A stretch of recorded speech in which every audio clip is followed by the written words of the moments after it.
पहले यहाँ पर सोने की बात कर लेते हैं, क्योंकि ये साल अच्छी खासी तेजी के साथ बंद हो रहा है। ऑफ कोर्स जिस तरह के ऑल टाइम हाईज हमने देखे थे, वहां से सोने और चांदी दोनों के ही प्राइसेस काफी नीचे आ चुके हैं। कॉलिन नमस्कार, सबसे पहले आपसे सोने पर ही व्यू लेना चाहेंगे। जिस तरह के मूव्स एज ऑफ नाउ यहाँ पर देखने को मिल रहे हैं, आप क्या कहेंगे? 2024 कैसा रहा आपके लिए और 2025 के लिए अब क्या आउटलुक है? 24 तो देखो अच्छा रहा एंड गोल्ड बढ़ता ही रहा। आई थिंक जनवरी से अक्टूबर नवंबर तक।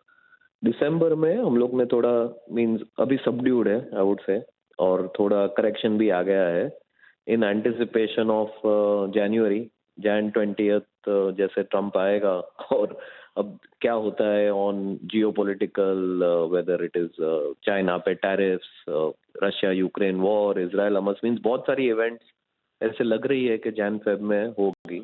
तो जैसे अनफोल्ड हो गए सारे सिचुएशन, वैसे I think industry will know कि गोल्ड वापस अभी 3000 की तरफ जा रहा है कि ये 2600 2700 2800 के लेवल पे रहेगा। सो जनवरी इंपॉर्टेंट है अगले साल के लिए। Well absolutely.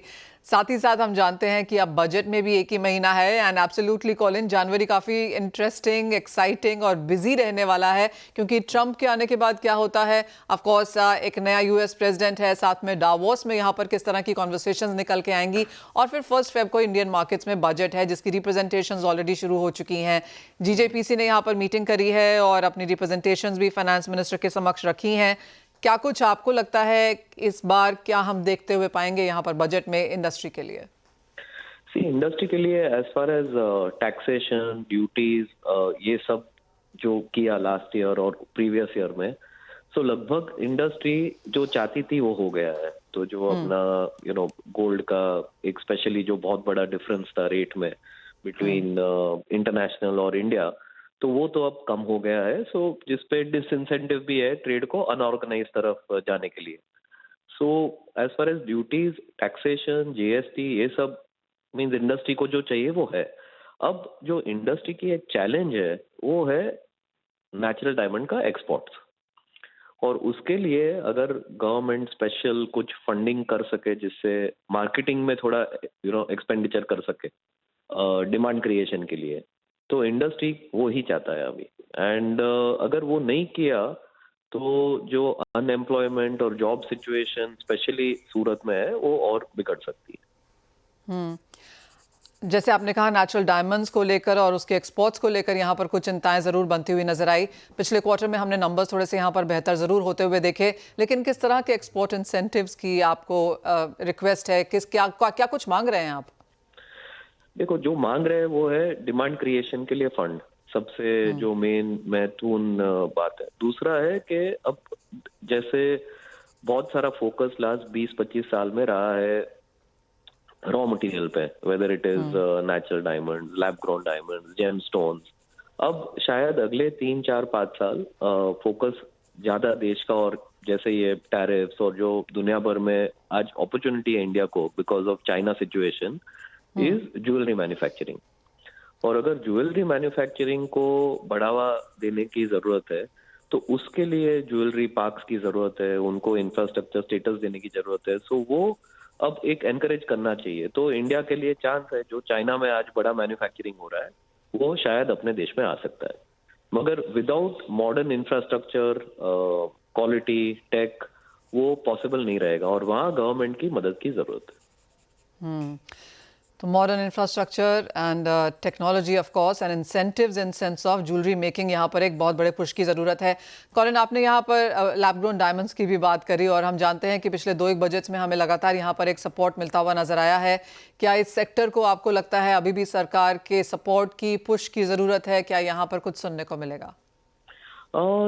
Lab grown diamond आज सीवीडी प्रोडक्शन है, तो India already I would say global leader हो गया है।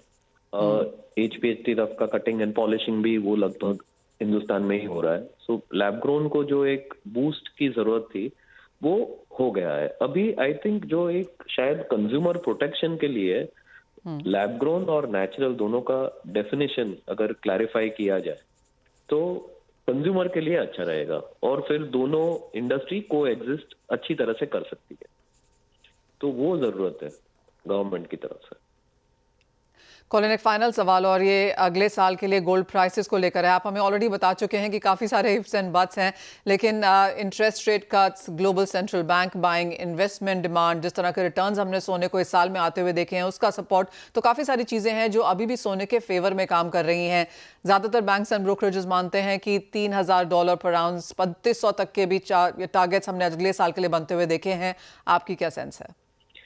देखो, आज जितने भी एनालिस्ट हैं और टेक्निकल चार्ट्स हैं, उसके हिसाब से जो आप बोल रहे हो वो बिल्कुल सही है कि 3,000 होना चाहिए। बट जैन में जो सब ग्लोबल इवेंट्स अनफोल्ड होगी उस पे कुछ चेंज भी आ सकता है। और जैसे आई थिंक सीएनबीसी पे तो बहुत देखते ही है कि जब सब जन एक चीज बोल रहे हैं तो उससे थोड़ा कुछ उल्टा ही होता है। तो माय ओन पर्सपेक्टिव इज कि जनवरी बहुत इंपॉर्टेंट है फ्यूचर आउटलुक के लिए, क्लियर आउटलुक के लिए।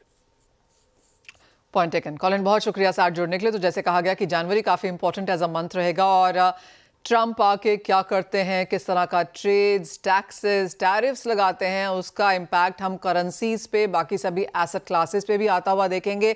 और एज ऑफ नाउ सब लोग यहाँ पर तेज़ी में हैं सोने को लेकर 2025 में, तो देखना होगा ये तेज़ी यहाँ पर कितनी रह पाती है।